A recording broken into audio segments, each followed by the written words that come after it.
Welcome in, guys, to another scout report, and today we're scouting Jalon Walker. He's a linebacker from Georgia.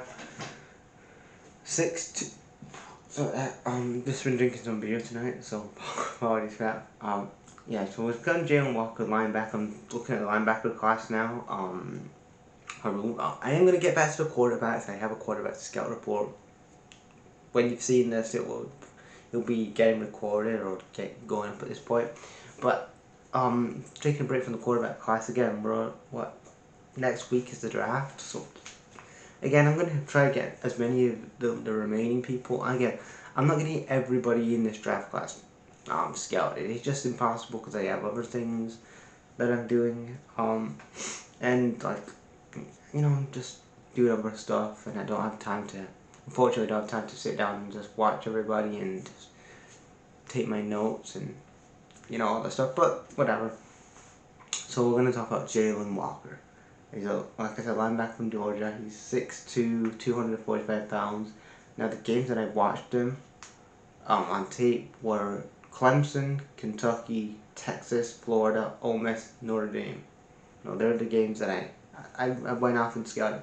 Now going into a lot of Georgia's games, especially defensively in the 2024 season, they played a lot of their games in a four-man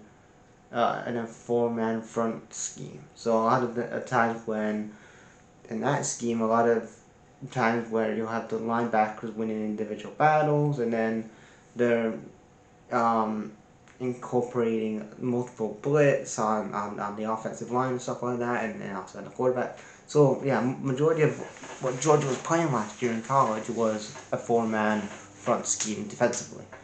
So let's talk about his strengths. And first thing that that's what it was. First thing that I saw on tape was he developed an impressive pattern matching skill in zone coverage. So again, he has a great. One thing I loved about seeing him on tape was he has an impressive matching skill in zone coverage, and he shows his natural feel for route combinations and spaces. Another thing that I did like on his tape was he shows rare bend and ankle fluctuations, especially for a linebacker. And look at his size, like he's 6'2", 245 pounds, and he has great bend on his abilities in defense, and he has great ankle fluctuations. Apologies, fluctuations. And he consistently is able to flatten around tackles. So again, he can just really get at tackle, especially like I said, being his height and size. And while he can maintain speed to get at the quarterback as well. So he's not one of these guys that his speed kind of drops when he gets to the quarterback. Again, especially he has a great bend with his ankles, with bend with his ankle fluctuations. And he has a great ability to flatten around the tackles, and then he can maintain his speed to get up for like that. And then another thing I liked on his tape that really impressed me was his quick first step off the edge, especially when he's in transition, to basically be a devastating pass rusher ability, to unlock his devastating pass rushing abilities, and demonstrated again, especially in one game, if you want to go back and really see his pass rushing abilities, one game that I would particularly recommend you watch is Georgia versus Texas last season. Especially in that game, he really impressed me with it, because again, he was putting up like 3 sacks in that game. He put up some good numbers in that game. And again, I know people are, it's like for the PFF, whatever, but he was putting up some good numbers. And I'm not one of these guys that cares about stats and shit, but he had a really good. That was probably one of his best games. I really enjoyed that. The Texas game he had in 2024. He hasn't. So again, if you're gonna go out your way and watch Jalon Walker, and again, this is why I had him as a second round pick. A lot of people probably was gonna have him third round pick, but for me, he's definitely second round pick. And he's a second round pick. He's going to be one of those guys that you can build around in the next couple of years. Again, he's a bit raw, and we're going to get to his weaknesses soon, but he's a guy that I would definitely have on your roster because, again, there's a lot of upside in it. And he's only 21 years old, 21, like 5 months, whatever. So he's super young. He's going to develop with the right defensive coordinator around him. Another thing that impressed me here, he's a natural block, a destroyer, and he has great powerful hand movement, and he uses that and his leverage to keep himself clean from looking like from getting basically manhandled by the offensive line. He has an effective. He's great, especially through traffic and him navigating through offensive lines. And again, if you're a defensive coordinator and you're looking at this, especially if you're a GM and that's a position that I was still talking about with the Lions. Like I think that, especially heavily this season, I did a video on this individually, but we're looking at mostly that offensive line, that defensive side of the ball, mostly defensive side of the ball will heavily need to invest in. And I'm looking at Jalon Walker's probably one of those guys. Especially because, again, you could have him, like I said earlier in the video, he can be a 4-man front cover in a scheme, or he can you can play him at really different schemes. He's a versatility kind of player, but especially as an edge. So again, if you want him as an edge rusher, especially if an edge rusher injured, and you don't have much cover at that position, you can have him as an edge. Depends of where you draft him as well. So you could draft him as an edge, because again he has played at that level, as an edge rusher. So it all depends where. Again, if you can draft him as an edge rusher or is he whatever. But he's again, as a scheme player, you can plug and play him in different schemes and stuff. So you're not really going to be like tight casted. And then a couple more things I just want to really address here. He has an exceptional close speed and space. He has it was averaging about like 4.50 percentage in his. And then he has a couple of things. He takes on blocks with excellent pad level. Again, his pad level is excellent. Taking on blocks and leverages and consistently maintaining positions to make plays in the running game. And then the last thing from the strengths part, he has a high motor play with consistent effect with the quarterback.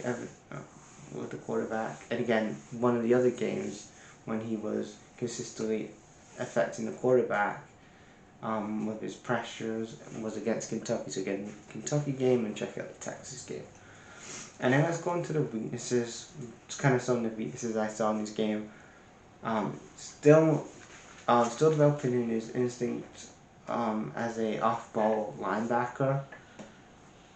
Sometimes when he's an off-ball linebacker and when he's playing as an off-ball linebacker, he kind of shows hesitation and he kind of misdiagnoses his runs, and that kind of ruins his flow of the game, ruins the flow of the ball for him. And then a couple of more things, four more things for the weaknesses that I got on his tape was he can get caught playing too square-footed. That's one of the really big problems that I saw especially the offensive lines, against the offensive line, and his limited ability to disengage quickly in the running game. Again, he needs more work on the running game, especially when he's up against, especially he has limited abilities in the running game.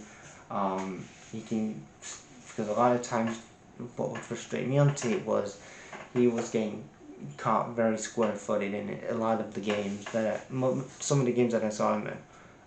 But again, like I said, Kentucky game, Texas game, he was really good in those games. He shows some rawness in the main in man coverage. and it's sort of like some man coverage techniques. He's questionable in that, especially against against um, different route runners in the offense, against different route runners. And then one thing that really frustrated me with Jalon Walker was that he will consistently over pursue on in space, on over pursue in space, which ultimately has led to multiple missed opportunities in the backfield. Well, when playing as an edge defender. So again, that's kind of one problem. You can coach that, I guess, but it's not, again, it's not really the best. But again, the summary for, and then let's talk about maybe what I think of him. Again, he's an explosive off the edge, and then he needs to develop. The one thing I think that you need to definitely work on here is his develop he needs to work more as a off the ball linebacker, because that is one thing that has to be worked on, especially at NFL level. His explosiveness